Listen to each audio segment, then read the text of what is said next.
ಚಿತ್ರದುರ್ಗದ ರೇಣುಕಾಸ್ವಾಮಿ ಹತ್ಯೆ ಪ್ರಕರಣಕ್ಕೆ ಸಂಬಂಧಪಟ್ಟ ಹಾಗೆ ಪ್ರದೋಷ್ ಮಾಫಿ ಸಾಕ್ಷಿ ಆಗ್ತಾ ಇದ್ದಂತೆ ಸಾಕಷ್ಟು ಟ್ರೋಲ್ ಆಗ್ತಾ ಇದ್ದಾರೆ ಸೋಷಿಯಲ್ ಮೀಡಿಯಾದಲ್ಲಿ. ಚಿತ್ರದುರ್ಗದ ರೇಣುಕಾಸ್ವಾಮಿ ಹತ್ಯೆ ಪ್ರಕರಣ, ಈ ಪ್ರಕರಣಕ್ಕೆ ಸಂಬಂಧಪಟ್ಟ ಹಾಗೆ ಪ್ರದೋಷ್ ಮಾಫಿ ಸಾಕ್ಷಿ ಆಗ್ತಾ ಇದ್ದಂತೆ ಟ್ರೋಲ್ ಆಗ್ತಿದ್ದಾರೆ. ಸೋಷಿಯಲ್ ಮೀಡಿಯಾದಲ್ಲಿ ಕೆಟ್ಟದಾಗಿ ಪೋಸ್ಟ್ ಮಾಡಲಾಗ್ತಾ ಇದೆ. ಇಂತಹ ನಮಕ್ ಇರಬಹುದು ಅಂತ ಹುಷಾರು ಅಂತ ಹೇಳ್ತಾ ಇದ್ದಾರೆ. ಸ್ಟಾರ್ ನಟ ದರ್ಶನ್ ಕೊಲೆಗಾರನೇ ಆಗಿರಬಹುದು, ಆದರೆ ಅದನ್ನ ನ್ಯಾಯಾಲಯ ಗಮನಿಸುತ್ತೆ.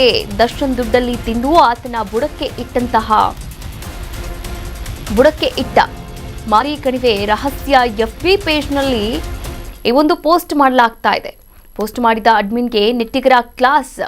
ಪ್ರದೋಷ್ ಪರವಾಗಿ ಹಲವರಿಂದ ಕಾಮೆಂಟ್ ಕೂಡ ಮಾಡಲಾಗ್ತಾ ಇದೆ. ಅವನಿಗೆ ಬದುಕಲು ಆಸೆ, ಅದಕ್ಕೆ ಸತ್ಯವನ್ನ ಹೇಳ್ತಾನೆ ಅಂತ ಪ್ರದೋಷ್ ನಿರ್ಧಾರಕ್ಕೆ ಕೆಲವರು ನೆಟ್ಟಿಗರು ಪ್ರಶಂಸೆಯನ್ನ ಕೂಡ ವ್ಯಕ್ತಪಡಿಸ್ತಾ ಇದ್ದಾರೆ. ನೋಡಿ, ಚಿತ್ರದುರ್ಗದ ರೇಣುಕಾಸ್ವಾಮಿ ಕೊಲೆ ಪ್ರಕರಣಕ್ಕೆ ಸಂಬಂಧಪಟ್ಟ ಹಾಗೆ ಈಗಾಗಲೇ ಪ್ರದೋಷ್ ಮಾಫಿ ಸಾಕ್ಷಿಯಾಗಿ ಅರ್ಜಿಯನ್ನು ಸಲ್ಲಿಕೆ ಮಾಡಲಾಗಿರುವಂಥದ್ದು, ಹಲವಾರು ಸತ್ಯಗಳನ್ನು ಕೂಡ ಬಹಿರಂಗ ಮಾಡಲಾಗ್ತಾ ಇರುವಂಥದ್ದು. ಈ ಎಲ್ಲ ವಿಚಾರಕ್ಕೆ ಸಂಬಂಧಪಟ್ಟ ಹಾಗೆ ಈ ಸೋಷಿಯಲ್ ಮೀಡಿಯಾದಲ್ಲಿ ಕೆಟ್ಟದಾಗಿ ಪ್ರದೋಷ್ ಬಗ್ಗೆ ಪೋಸ್ಟ್ ಮಾಡಲಾಗ್ತಾ ಇದೆ. ಇಂಥವ್ರು ಇರೋದ್ರಿಂದಲೇ ಈ ರೀತಿ ಆಗ್ತಾ ಇರೋದು, ಹುಷಾರಾಗಿರಬೇಕು. ಸ್ಟಾರ್ ನಟ ದರ್ಶನ್ ಕೊಲೆಗಾರನೇ ಆಗಿರಬಹುದು, ಆದರೆ ಅದನ್ನ ನ್ಯಾಯಾಲಯ ತೀರ್ಮಾನ ಮಾಡುತ್ತೆ. ದರ್ಶನ್ ದುಡ್ಡಲ್ಲಿ ತಿಂದು ತೇಗಿ ಆತನ ಬುಡಕ್ಕೆ ಕೊಳ್ಳೆ ಇಟ್ಟಿದ್ದಾರೆ ಎನ್ನುವಂತಹ ವಿಚಾರಕ್ಕೆ ಸಂಬಂಧಪಟ್ಟಂತೆ ಮಾರಿ ಕಣಿವೆ ರಹಸ್ಯ FB ಎನ್ನುವಂತಹ ಒಂದು ಪೇಜ್ನಲ್ಲಿ, ಅಂದರೆ ಮಾರಿ ಕಣಿವೆ ರಹಸ್ಯ ಎನ್ನುವಂತಹ ಒಂದು ಫೇಸ್ಬುಕ್ ಪೇಜ್ ಅದು, ಆ ಪೇಜ್ನಲ್ಲಿ ಪೋಸ್ಟ್ ಮಾಡಲಾಗಿರುವಂಥದ್ದು ನೀವು ಕೂಡ ದೃಶ್ಯಾವಳಿಗಳಲ್ಲಿ ಗಮನಿಸಬಹುದಾಗಿದೆ.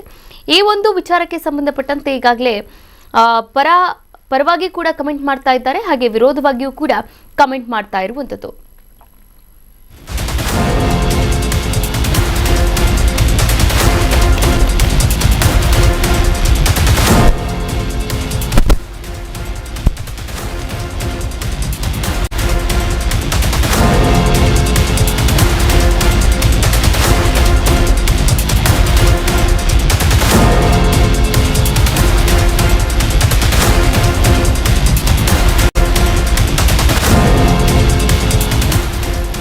ಕರ್ನಾಟಕ ನ್ಯೂಸ್ ಬೀಟ್ ಫಾಲೋ ಮಾಡಿ, ಸಬ್ಸ್ಕ್ರೈಬ್ ಮಾಡಿ.